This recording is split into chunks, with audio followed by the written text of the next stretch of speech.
up, guys? It's another episode of Middleground. Yes. Yeah. Who put your name? Wait, let me introduce you before you come in. Anyway, big ups to everybody that has been following us. Thanks for all the comments. We've moved from audio to video just like everybody requested. And here we are. I'm not alone. I have Curves. He has Curves with him. My name is Sharon Smith, by the way. You really need to stop calling me Curves. You have curves. Well, yes, I do, but that's a radio name. But regardless, it's good to be here. It's good to start. You have Middleground. curves. I have curves. Call me Curves. Embody it. I will embrace it. Any which way. How are you? I'm fine, thank you. How are you? So. So. Yes, now. So far, so you not would know, good. You would know why as we get into the thick of the show. And by the way, you know how we do everything we do on Middleground. I didn't want to say, you know how we do it. That's so cliche. You know how we do it. Anyway, we are here again. And on this episode, we will be talking about something different like we usually do. And we have our guest with us. Yes. Okay, so Nigerian government said they've paid 2.4 billion. Paid some money. I'm not sure about those figures right now, but they've paid some money, some subsidy money this year already, and they're saying we are going to save about $5.10 billion in 2023 on subsidy removal. So that's some positive, really, right? Yeah. That's some positive. Now, the main reason why we are here, Dr. Majeed, is because we need to start looking at what we want to do with that money. Now, before we go into what government will use that money for, we need to first identify the fact that we have Buhari government did very well for the past 8 years. Amazingly well. Amazingly Trust well. me. Like kilo day. They ticked all of their boxes. All like, the boxes. from top to bottom. So we have $5.10 billion somewhere. What are we? Let's start telling this government what we lack, what we need. From your point of What view, they should use the 5.10 billion. Like the know? money that is coming. Future money. So Dr. Majeed, I know you didn't support subsidy removal, but it has been removed anyway. What do we use that money for? Because if you ask me, or if you ask Curves now, $5.10 billion, what should we use it for? Share it. Curves will say we should buy Gucci bags. No, please share the money. I'll use my own for my own. We should buy Gucci bags. Excuse me. We should, Please allow Cubs say now. show up our behinds. Wow, really? Is that what you think of me? Did you say? Wait, did you To say? show up your behind. Wait, no, wait. Miss Dr. Majeed, did you say does Gucci bag cost money? No. Are Showing you up. okay? Have you seen the ladies of now? Do you know what a BBL is? Do you know how much that costs? What's a BBL? Behind the scene, I'll explain it to you. You don't need to know. Hey! You don't need to shit. know because, if you know now, the day your lady comes. Oh. Anyway, let's go back to the serious conversation. I beg. feel Let's like leave. That's why we are you not feel- asking how what we'll use the money for. Trust me, no, I don't need to do that. I am a naturally endowed. God bless me. God bless me. God Naturally bless me, endowed. really.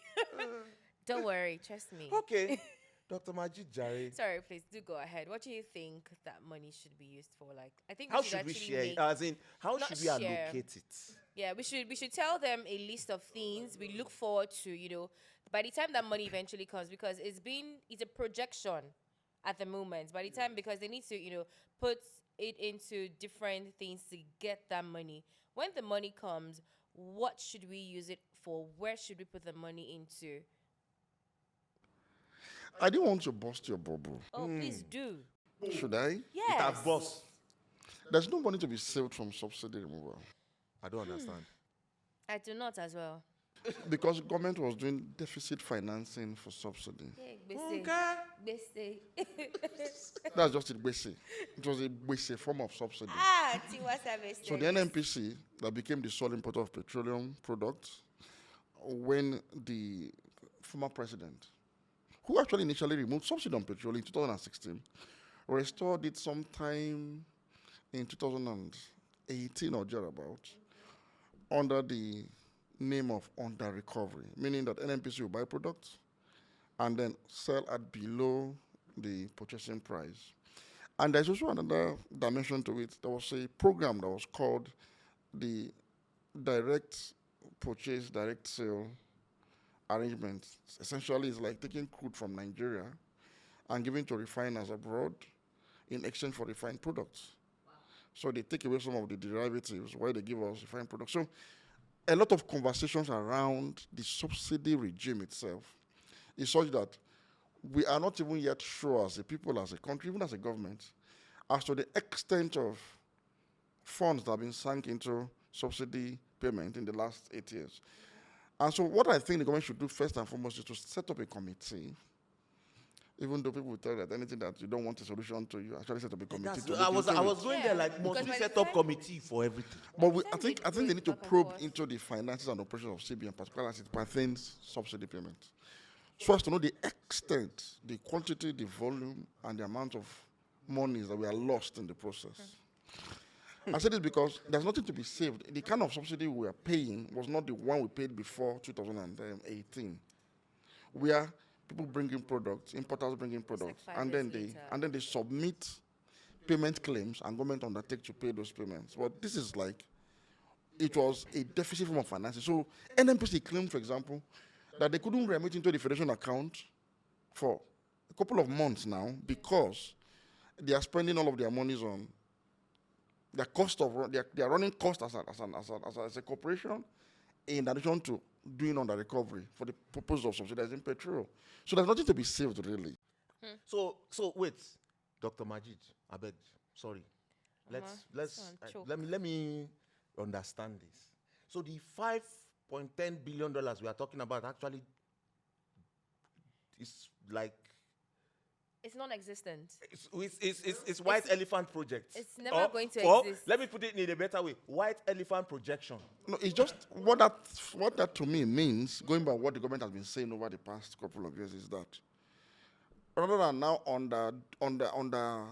doing under recovery for sales of product, under recovery simply means if you buy something for a particular amount of money, you sell it at below the cost price, so that people at the pumps can still get the product at some level of affordability. That's what under recovery essentially means. So you are making losses. So what an NPC is trying to do now is stop making those losses on petroleum products, because we are now paying the right price for petrol. So it means it simply goes back. The money in question goes down to fill up that loss that NNPC have been making. So there will be no savings essentially. So what we may hope for is NNPC might now resume paying monies into the federation account at the end of the year. From the recovery, and not under recovery, from the recovery of sales of petroleum at the right price.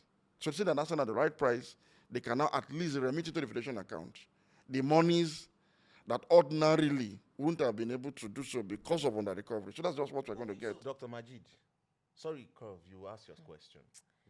I just need, because this thing, like he said, the thing has burst my bubble. The thing has burst my bubble. The thing is this. So I heard in the news that in the past 1 month, we saved some money from subsidy. So you're saying that money does not exist? I don't know how a government can claim it is saving money from subsidy when what it was doing was under recovery. You know, there's a difference between under recovery and the normal subsidy payment. Okay.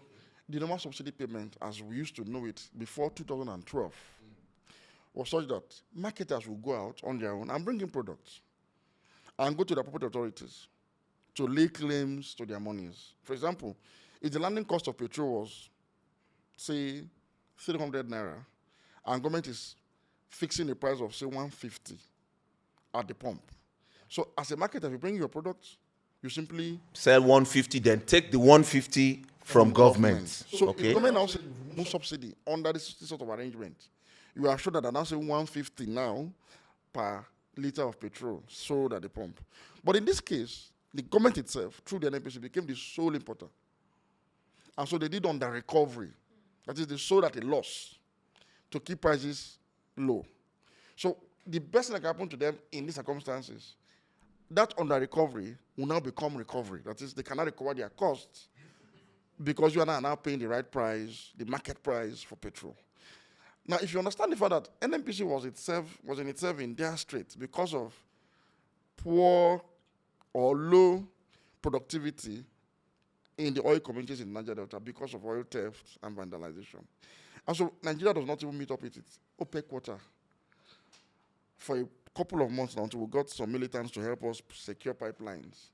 So if you consider that and other factors, you discover that NNPC, being the major source of foreign exchange for Nigeria, is still a long way from performing optimally. So it was so difficult for them during the under recovery in the midst of not being able to meet up with the OPEC quota of about 2.4 million barrels per day. And so it's a complicated issue. Okay. So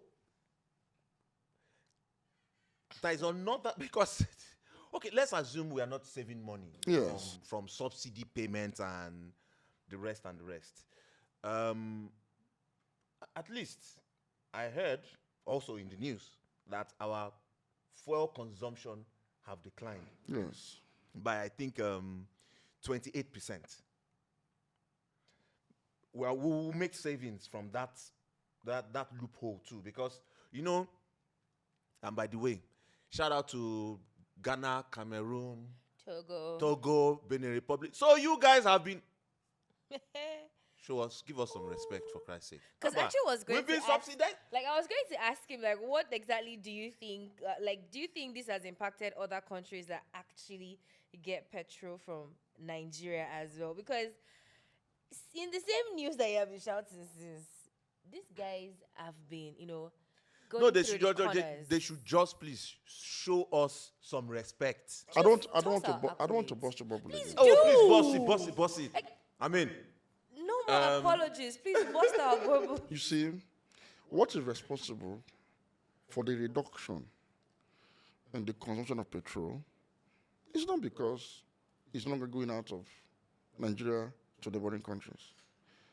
There is a drop in purchasing power of Nigerians such that people are no longer able to fuel their cars adequately as they used to. Yeah. So you will notice, for example, that there are fewer cars on the roads now. Definitely. People are no longer able to use their generators as they used to before because of the cost of petrol, which has eroded the purchasing power of Nigerians because of inflation. Which is the soft life Corf was talking about. So it's not so much about smuggling. And let me say this. The smuggling of petrol from Nigeria, yes, it was there, but I think policymakers exaggerated it so much and made it look like it was a very big issue. It wasn't as big as people made it look. One, yes, if you go to Nigeria's border communities, sometimes you cannot distinguish between one country from the other. So naturally, people use, the advantage of being contiguous to Nigeria to get petrol from some of these border communities. However, even at that, the major smuggling through tankers, for example, it shows that government should have been able to prevent it because it is failure of national security for tankers to leave Nigeria into other countries. Okay. And so it was not an excuse. It shouldn't have been a reason to remove subsidy. But now it's gone, like you rightly said. The reduction is because of Nigeria's drop in productivity, because petrol is a production component, energy component. It's not for consumption. And it's important for us to begin to interrogate some of the narratives that drove the sentiments against subsidy so that we can have a clear way forward. You see, people don't understand what energy really entails.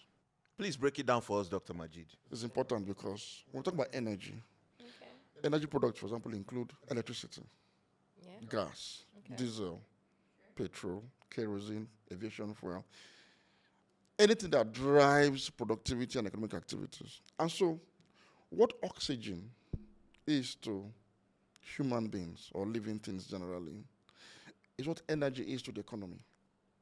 energy essentially powers and gives life and existence to the economy.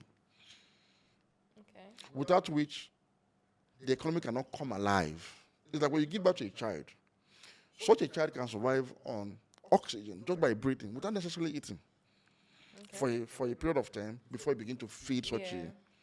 So, no amount of food, for example, can resuscitate a man who has lost the ability to breathe in air and breathe out toxic air. Yeah. And that is why countries all over the world that are sensible and reasonable prioritize energy security, knowing that without energy, the economy cannot even come to life at all. So just like food security, energy security simply means the availability of energy at an affordable price for citizens. And why subsidy is an integral part of energy security anywhere in the world. And that's why Nigeria is not alone in subsidizing one or two or more energy products and services. I think we're still subsidizing some products. I don't think we're subsidizing any now because we've long stopped subsidizing diesel, kerosene, aviation fuel, gas. petrol. I think Petrol was the last. Maybe not for energy, but then there are other products that are being subsidized. Like I think sometime last week I saw it in the news that the like what's it called now? Not food items, your like basic amenities, like basic things like sanitary towels, like Really? yes. Really? I'm telling you, they were just Subsidized? very basic. They were really, really basic. Yes, Okay. I'm I not saw sure it. about that. And but then I'll look it up though. yes, they were very. I saw it in the news because I remember reading it. Actually, I remember casting it, and then I think they also spoke about primary and secondary education. Actually, It's arguable because what is the quality of primary and secondary education in Nigeria today? So I agree that yes, it's subsidized, but what is the quality? Now, if you look at the quality of public schools in North America, for example, and Western Europe, they are the best. I was going I mean, to say that. they are like, the parents best. would even prefer No, that their nobody- children go to public They are the best. schools I mean, some jobs are exclusively reserved for products of people- public schools because of the true, quality. True. For sometimes it's so competitive that you can't even enter into certain kind of public schools if you don't have certain minimal, Grades, basic. Yeah. Yes, you can't. It's so competitive because any product from such schools gets some of the best jobs, including Prime Ministership of UK, for example, or the Presidency of France. So what am I saying in essence? It's not enough to say you are subsidizing education in Nigeria. What is the quality of that education? How many parents will feel as though they are not careless parents when they send their children to public schools in Nigeria? So, I like that word. Careless. exactly. So back to the issue of petrol and energy. For me, after a period of recovery, following on the recovery that they deployed to subsidize petrol, Okay. and maybe they begin to shore up or ramp up production of crude oil to meet up with our OPEC quota or even above it, and Nigeria begins to really maximize revenue from crude exports, which will require a very serious-minded government to do. So at a time we may begin to have real savings now from not doing on the recovery. After we've recovered fully, our monies begin to come in. I think if you ask me, the area to prioritize will still be energy, but maybe not subsidy this time around. Whatever we are going to make as extra revenue because we stop subsidizing petrol should be channeled and invested into the means of production in energy products and services locally. How do I mean? Okay. Government should use whatever savings that may arise from this current situation to fix our 4 refineries, expand them, and probably build new ones. It is something we can never run away from. Your entire economy runs on energy. And as long as energy insecurity keeps bedeviling Nigeria, there is no sector of our economy, be it education, be it healthcare, be it manufacturing, be it export, just name it. Nigeria will almost experience an economic depression that they cannot recover from. Because you need energy, just like air for human beings, just like oxygen for human beings, to exist at all. Before you can now apply policies and programs and other incentives to grow the economy. And so we need to still have energy security, and it to be cheaper and easier to manage prices and control prices at home when you have the capacity to refine. And so that should be the conversation that we should use to set an agenda for this government. It must prioritize that. If you use this money, for example, I just want to put it in education. You need energy to drive quality education. True. So the cost of energy will still render any such investment impotent and effective in the long run. But okay, so we need to solve this fundamental problem must be solved. So savings from subsidy removal, whenever it comes up, whenever it so what You you're mean like saying 10 now years? is this. There won't be anything. We should just take no, our there will be mind off. savings. So now. whatever they can come up with after recovery, after a period of recovery. So this To period fill- of recovery now, yeah, to how fill- long are we looking at? That is what the government must come clean on. And It's- that's why I don't think it's we can't quantify it right We now. should be able to quantify it. No, we can't quantify it right now. I don't think so. Why? because of the nature of the subsidy regime, you can't quantify it. If it was in 2012, when government was paying cash for petrol subsidy, you can quantify it to say, look, since you stop paying, it means you're no longer using this money Exactly. to So pay. that means Dr. the money is Dr. just Majeed. there. It's dormant. Yes, Dr. Majeed, I want to assume that this government is a sincere government. yes. I want to assume that they are We should be able to give them benefit of doubt yes, since they're benefit a of new doubt, they are government. good peoples. You understand? Yes. To stay on the street. I'm sorry. No, we should be able to. Yeah. I'm not saying I'm not giving them. But then imagine, No, in no, I'm past- not saying, Let's assume, cause Okay, based on assumptions. they are good people. It's out there, based on assumption. Did you say they are good peoples? Yes, now. Peoples. Peoples, yes, now. Yes. We assume That you're you good guys people. are good people. So it should. Now, from what you have described, it does not look too different from what we have been seeing before in terms of this whole petrol, fuel, energy industry is kind of shrouded in some mysticism. Like this.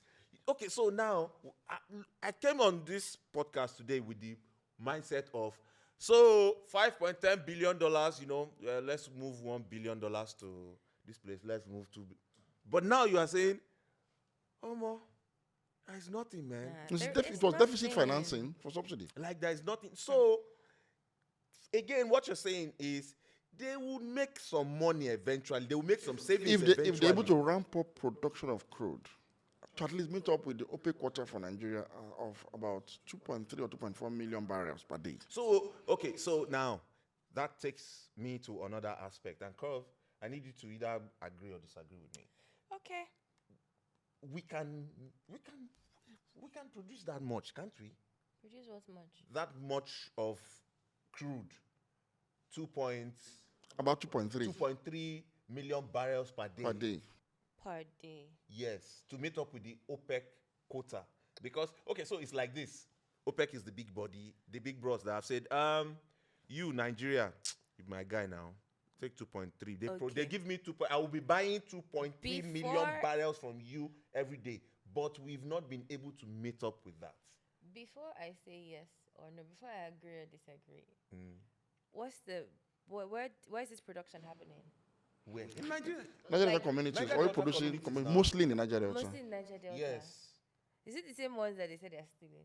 Yes. That's precisely one of the reasons why we are not able No, to I meet need up. to understand. Yes, oil theft Is is it a the same major one that is reason. being stolen? Yes, oil theft. So how do you contain it? How do you contain it? No, we had to bring in No, that's why I said before I we had to agree bring in, or we had to bring in Tom disagree. Polo and his boys to secure pipelines. Okay, so It's like you're exactly. That's why it's the Middleground podcast, because it's like you're stuck in the middle of a lot of things. You can see it, but at the same time, you are not seeing it. And that's why sometimes when we want to have issues about Nigeria discussed, it's better to discuss it holistically within the framework of good governance and nation building. Because you can't achieve all of this in isolation. Because these problems also didn't happen in isolation of some other larger factors. And so, since we have a new government, this is a honeymoon period, even though it's coming to an end, because people are becoming impatient. honeymoon, let's see. May 29. What's to It's honeymoon more we than don't a finish month. dating now. So let's say Do man we don't get belay? No, technically it's about 5 weeks. 5 weeks in, yeah. So we can still say agenda setting is still in order to see if they would listen, if somebody out there we'll take one or two things from conversations going on about how to resuscitate our economy and move forward. So you need holistic good governance. A country like Saudi Arabia is an oil producing country like us. Now Saudi is able to produce 10 million barrels of crude per day. 10. For a population of less than 50 million people. Oh shit. So personally, I think we actually need to take a study of all these people that actually can achieve a lot of things that we are struggling. Why? What are we with studying? in Nigeria. It's Saudi good, Arabia. It's good governance, integrity. Exactly, that's what I'm saying. So you're still studying something. It's not that you're studying the person's integrity, personality, the person's behavior, their system, their system. processes. People just The came back people from within. Mecca. It's integrity. People just came back from It's Mecca. integrity. Recently. The integrity of their system is responsible for this. Exactly. And that is what What has been what we put need in to place? tell. We need to tell people in government to imbibe this integrity. Look, it's no longer time for business as usual. And we have to mean it this time around. In addition to being able to pump 10 million barrels of crude per day, Saudi has their own equivalent of NNPC. Which is Saudi called Aramco. Saudi Aramco. Is it Aramco or Aramco? Aramco. Aramco, okay. Yes. American Arabian company, oil company. So Saudi took it over in 1985, wholly. And it is owned by the government of Saudi Arabia, the same way the government of Nigeria owns an NPC. Now, Aramco has more than 12 refineries globally, both at home and abroad. And Saudi Aramco owns the largest refinery in the US. It's a 650,000 barrels per day refining capacity. It's in Texas, in Port Arthur in Texas. It's owned by the Saudi government. And it is well managed and monitored. Definitely. Has Very to be. profitable. Saudi Aramco declares hundreds of billions of profit annually with employees from all over the world. And so that is why, for example, Say lots of money. Saudi is able to subsidize all range of energy. They subsidize diesel in Saudi, they subsidize petrol, they subsidize kerosene, they subsidize gas and electricity. In addition to subsidizing quality healthcare, quality education to the highest level, including overseas education, subsidized for Saudi citizens. And so when the government works hard enough to make money, to earn money, it will have monies to stabilize its economy and invest in critical infrastructure that can stabilize the economy. And so there is no way around this matter. Nigeria must have in place energy security before any other thing can fall in place. Okay. And so the focus should be whatever savings, whatever borrowings they're going to do, whatever money is available to government, let us ask the government to fix our refineries. And let us also task Niger Delta states, oil producing states, to please invest part of their 13% derivation and divest it from building just bridges and contesting for presidency of Nigeria every 4 years. Let them begin to partner with industry players to establish state-owned refineries. A state like Bayelsa, Akwa Ibom, Rivers, Delta, Edo, among many other oil-producing states, not having one facility each that can convert the huge hydrocarbon endowment of these states to finished product is something that should no longer be condoned. Okay, sorry, Cons. No, it's fine. So when you say can no longer be condoned, who is supposed to ask the question? Is it the people or the federal government? The people should set it as an agenda for the government. And that is why whenever I'm privileged to come on air or speak at public fora, I try to debunk certain orthodoxies that has actually led to some of this inertia in government we are seeing today. There are some orthodoxies that we imbibed wholesale without questioning them. Particularly the role of government in the economy is something we have taken for granted over time. So government has become a special purpose vehicle for politics and not governance.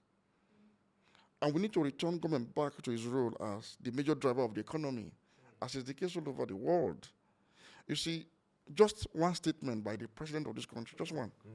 Subsidy is... Off-script. Off-script. By the way, our president, Please don't go off script again. Send the price of energy tumbling, and look at what it has created today. We're 70 conversations since then. It tells you that the government drives the economy by its pronouncements, its statements, its policies, its programs, and most importantly, its investment.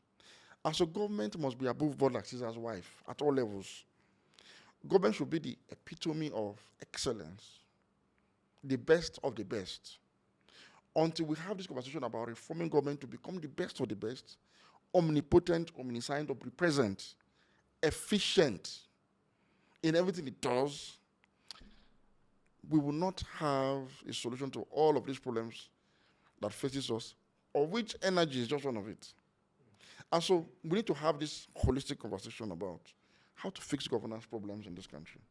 As I'm saying, government must go back to retaking its core responsibility in the means of production, by which I mean government has business in business. I need to emphasize this. And if there's one sector of the economy that government must be involved in, it is energy. Energy is a state affair. You see, you cannot trade energy in terms of profitability by way of naira and kobo or pounds and dollars. No. The Russian Federation, for example, is an oil-producing country like us. They are richly endowed. But they also have a state-owned enterprise called Gazprom that's able to convert the huge hydrocarbon resources of that country into finished products for both local consumption and export. And so, year in, year out, Gazprom guarantees trade surplus in energy products for the Russian Federation with EU and America. And so they're able to subsidize energy at home with $30 billion out of the over $600 billion that they make yearly. Dr. Majeed, let me ask you this question, because as we start rounding up, because we are moving, and I like the trajectory towards which we are moving. We are going to still talk about why is it that we don't talk about governance? Why is it that we don't talk about governance as, as looking at governance as service? Exactly. As, when I say service, like you take your clothes to a dry cleaner, a laundryman, and he can't wash and the color come white. Obviously, you need to ask question, Oga, why is this? This is not how I gave it. Like service. We will talk about that one on another episode. Hopefully, we'll bring you back on that one. But I want to ask you a question. It might sound very simple and stupid, but it's still a question. Why is NNPC not making money? It's a very wise question you've asked. There's nothing stupid about your question. All right, it's those that are not asking this question that we should maybe begin to think whether or not they are, Stupid or not. NNPC is not making money because of corruption, grand corruption, and inefficiency. 10 of the largest oil companies in the world, in no particular order anyway, Gazprom that I mentioned earlier, Saudi Aramco, Petrobras of Brazil, Petronas of Malaysia, the Sino Oil of China, and many others are state-owned enterprises. And they are profitable. They are run profitably well. They are like behemoths. In fact, they dominate the entire oil and gas space globally. AKA coffin of money. Do you know why they Russia have money? Do you know why Russia was not affected by most of the sanctions imposed on it by NATO country members and the world in general for its aggression in Ukraine? Because it has Gazprom. That is the backbone of the economy. And so you can't do without Gazprom in European Union parts of Europe. You can't. Because the major pipeline supplying gas all over Europe comes from Gazprom facilities. They own it. And so, and you need gas, you need energy to survive, to run your economy. So why are imposing sanctions on Russia?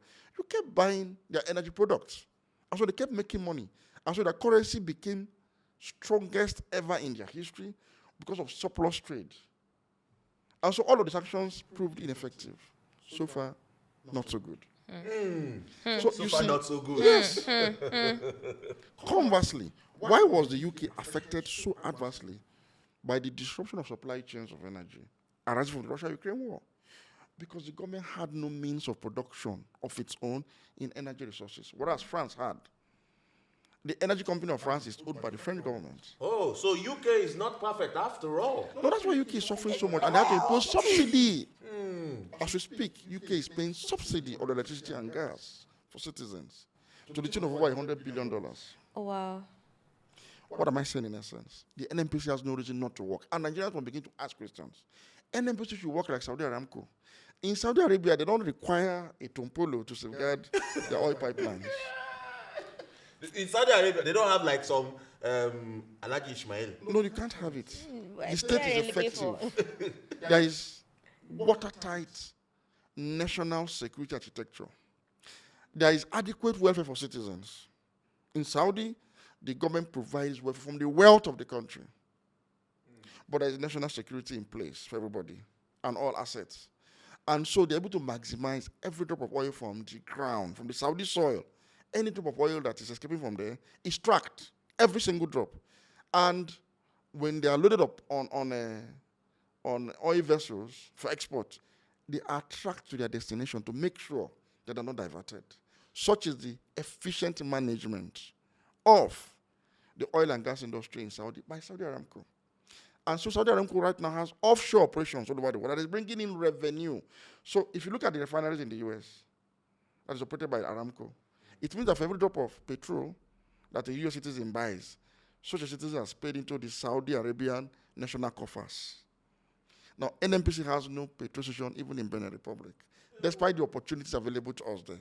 They don't have in Cameroon, they don't have in Niger, they don't have in Chad.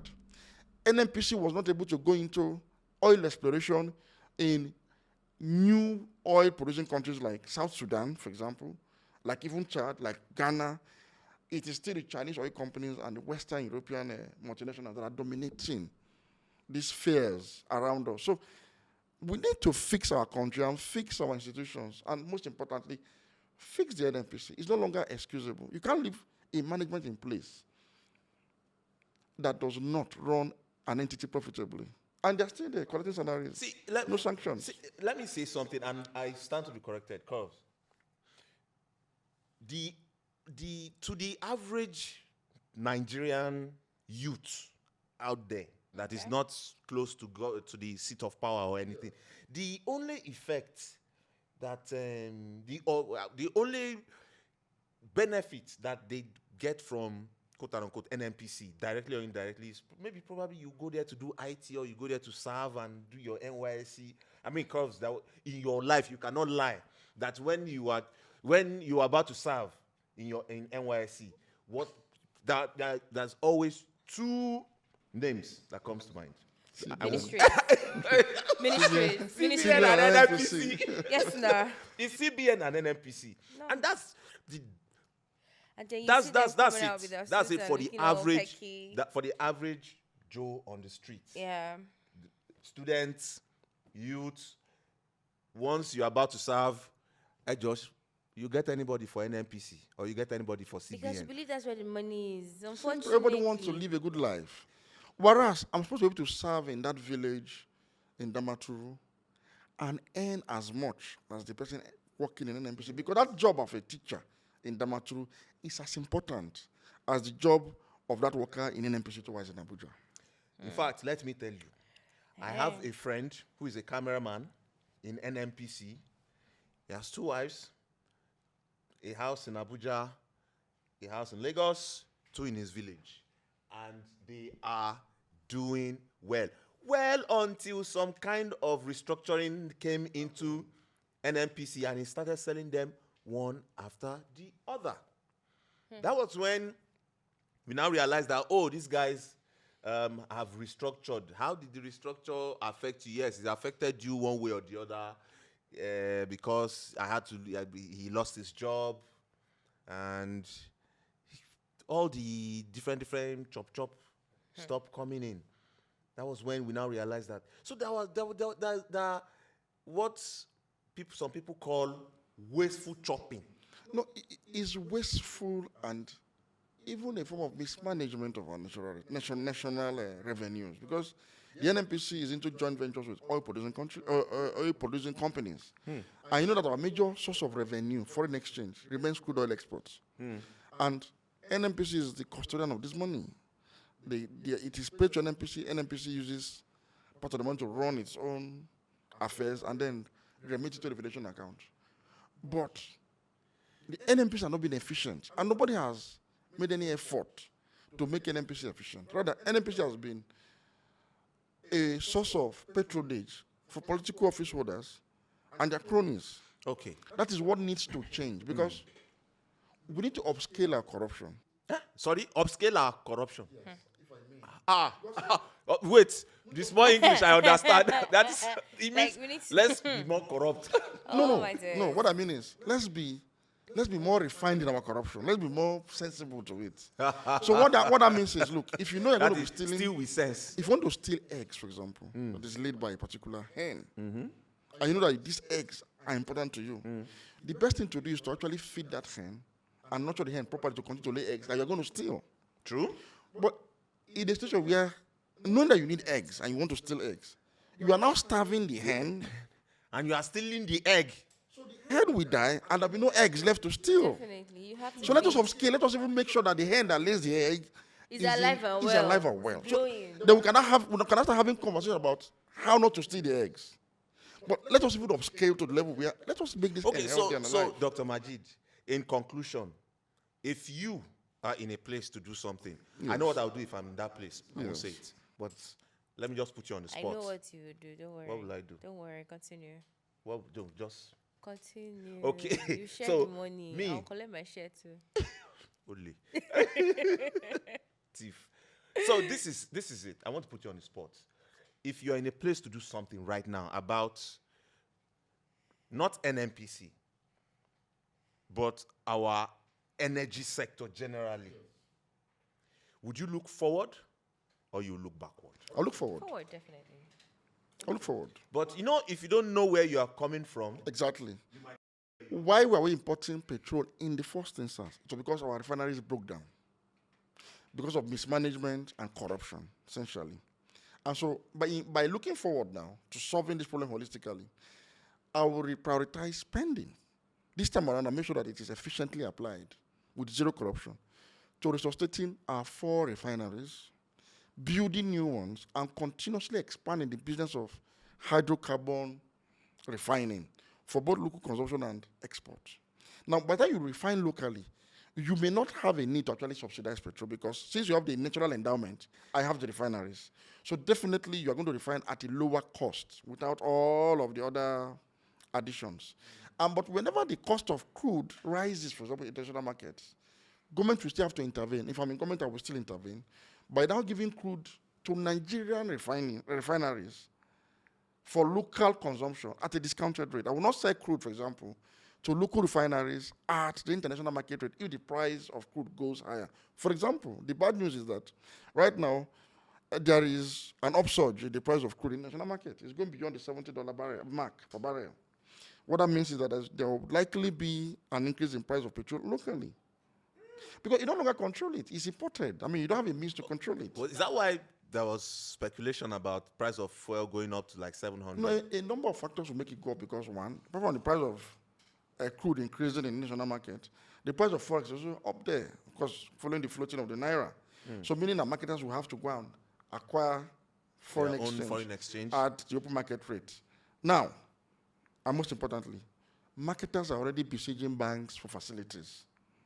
And banks, because of the high risk associated with importation of petrol, are imposing very high interest rates.